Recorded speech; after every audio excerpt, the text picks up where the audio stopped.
அரசு மருத்துவமனையில் சௌரிபாளையம் பகுதியைச் சேர்ந்த காளிதாஸ் என்பவர் சர்க்கரை வியாதி காரணமாக அவர் காலில் அடிபட்டு அந்த காயத்திற்காக சிகிச்சைக்கு வந்துள்ளார். இந்நிலையில் நேற்று அவர் மூன்றாவது தளத்திலிருந்து கீழே அழைத்து செல்வதற்கு வீல் சேர் வசதி இல்லை எனவும், வீல் சேர் கேட்கப்பட்டதுக்கு அங்க ஒப்பந்த பணியில் இருக்கக்கூடிய ஊழியர்கள் கீழே அழைத்து செல்ல 100 ரூபாய் கேட்டதாக கூறப்படுகிறது. இதனையடுத்து அவருடைய மகன் அவருடைய தந்தையை தோளில் சாய்த்தவாறு காலில் அந்த காயத்துடனே அந்த அவருடைய தந்தையை அரசு மருத்துவமனையிலிருந்து வெளியே அழைத்து செல்லக்கூடிய வீடியோ தற்போது வெளியாகி இருக்கு.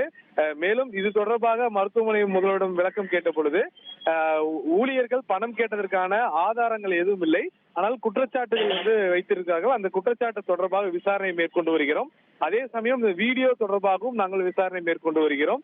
ஒப்பந்த ஊழியரிடம் இது தொடர்பாக விசாரணை நடத்திய பிறகுதான் என்ன சம்பவம் நடந்தது என தெரிய வரும் என அவர்கள் தரப்பு தெரிவிச்சிருக்காங்க. இருந்த போதிலும் ஒரு வயதான தந்தையை தன் மகன் சிகிச்சைக்கு அழைக்க அங்க அடிப்படை வசதிகள் மற்றும் எந்த விதமான உபகரணங்களும் இல்லாமல் அவர் அழைத்து செல்லக்கூடிய அந்த சூழல் அந்த வீடியோவில் இடம்பெற்றிருப்பது அனைவரையும் அதிர்ச்சிக்குள்ளாக்கக்கூடிய நிகழ்வாக பார்க்கப்படுகிறது.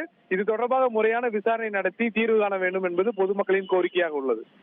உங்களுடைய விவரங்களுக்கு நன்றி.